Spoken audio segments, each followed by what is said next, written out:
diary. It could be a letter that they wrote. Okay, very personal items.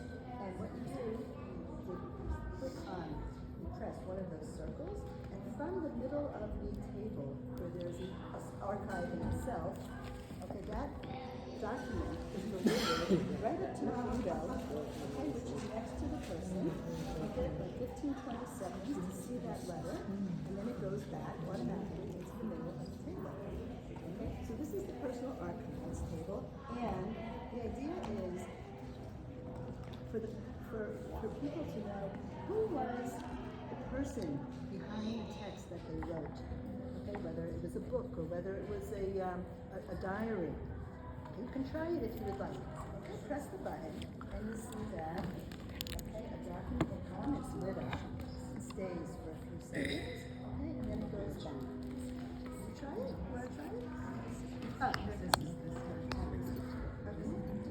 yeah, so it's really fascinating.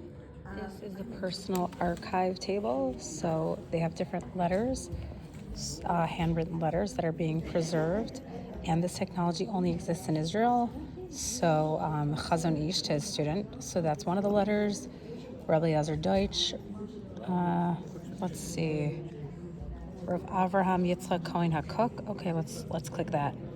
So something really happens. Basically, the letter appears over here for a few moments, and you're able to read the letter, and then it will disappear. So this is the letter of Rav Kook.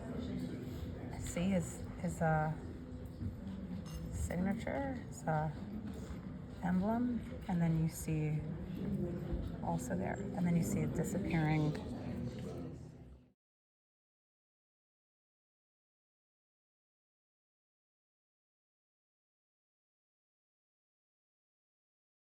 Has her name here. Illustrated by a woman. Yeah, and there's also another book, number of books here that have been illustrated by women. There's a Haggadah that's illustrated by women. Okay, and you can kind of take a look around.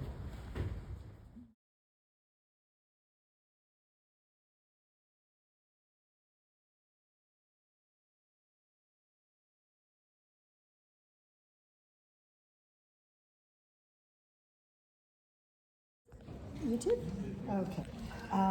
Right. This interesting piece here, okay, is a daily siddur, a daily prayer book that's written in tiny little circular discs. Okay, now I assume it must be, some type of, wasn't for daily use, obviously. It was more for a showpiece. It reminds me of, how you have sometimes prayers that are written on a piece of rice. Have you ever seen those? Okay. Yeah. So this is kind of a novelty. Okay, but this was actually preserved, beautifully preserved. Okay. Something else very interesting behind you. Okay, over here is a ledger, 1,500-page ledger. I mean, look how thick it is, right? 1,500-page ledger written by hand from a community, okay, in Germany that recorded all of the taxes and the donations that were collected by the families of that community. Okay, and it was preserved. And how it ended up, it was from Hamburg, Germany. Okay, how it made its way through the whole Nazi era is a mystery. Okay, but here it is. So this is pre-war? Yeah. Well, this is, I believe, from the 1700s.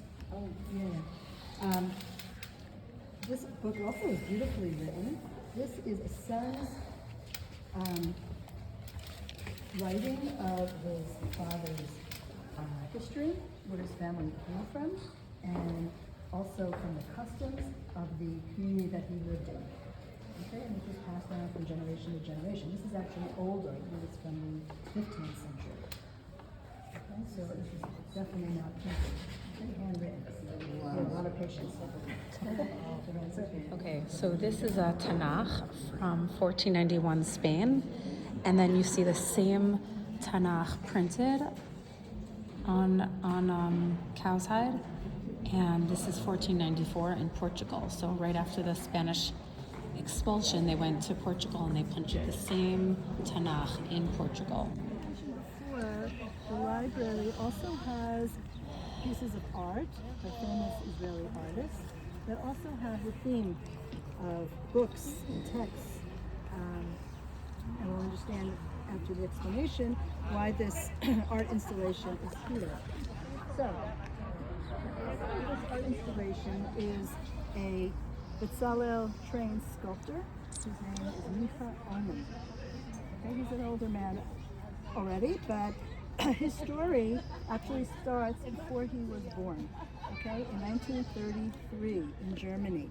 1933 in Germany, the Nazis are in power, and there's a massive book burning.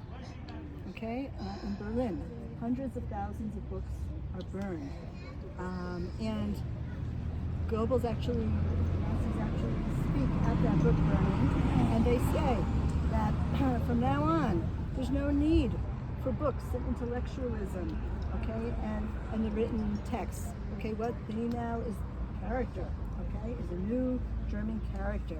And so they burn all of these books, not just Jewish books, but also Jewish books. And it's a terrible thing for the German society, but all these books are burned. And zoom forward to the 1990s, 60 years later, and Germany wants to commemorate somehow to this book burning. And so they invite Micha Omen to come and to make some type of installation which would commemorate this massive book burning. And what Omen does is, if you've ever been to Berlin, the streets of Berlin, there's like a window on the ground, and you'll see people bending down or lying down and looking through this window. And underneath the window, Micha Omen has sculpted bookshelves that are empty. Okay, and it's called the Empty Library. And that's the way that they commemorate this book burning. Now, we'll fast forward again, and Micha Omen is asked to create a piece here for the library. So in some ways, this is an answer to the book burning, okay, a complement piece to what he sculpted in Berlin. But he's greatly influenced by what's called the Sefer HaYetzirah, the Book of Creation. It's a very ancient Jewish mystical text that talks about God creating the world with the use of the Hebrew sounds, the Hebrew letters, okay? And from those letters, right, there's endless creation and creativity, etc. So what he's done here, he's taken all the letters from the Hebrew alphabet. Okay, how many letters are there? 22, right. Okay, so 18 of the letters are on the ground floor and 3 are underneath. Now, when I say he sculpted the letters, what does that mean? He sculpted rocks that, by the way, are taken from Mitzpeh Ramon, from the desert, because the word desert in Hebrew, Midbar, also has to do with Midaber. Okay, so we saw some connection to that. And the idea is that when the sun shines on these pieces of stone that he has sculpted, the shadows create the shape of the letter. Okay, now he worked on this for about 8 years, so it must not have been so easy to get those rocks exactly right. Okay, now also, of course, the sun, we're always moving, right, around the sun, and so the shapes, the shadows actually change. But if you look at it, okay, in a way, it's almost like a sundial. Okay, it's almost like reflects time passing. Okay, and so these are his letters, and his message is that no, you can't burn texts and books and letters. Okay, this is the basis of everything. Okay, the words and the ideas that come out of the text. Okay, this is what makes us human. This is what makes creation. Okay, and so he is answering the Nazis in his own way, and he's saying to them, he wants people to come to the library and walk through the letters of time. Okay, which isn't that what a library is, right? You look at the books and you look at the ideas, and you're taking a walk through the letters of time. And so I think it's a beautiful concept that he's made here. You can't always see each of the letters clearly, but supposedly the 22 letters are represented here, and the letters that are down below are the gutturals, like the aleph and the ayin, and ayin and the chet, okay, are the guttural sounds, because that's supposed to be like the throat, okay, that's made underneath.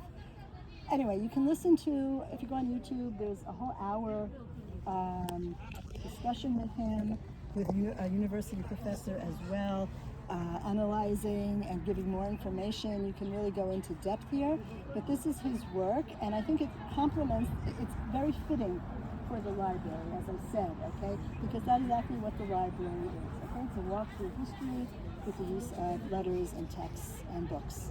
Okay, so if you'd like to take a walk around, feel free to do. We'll meet back here.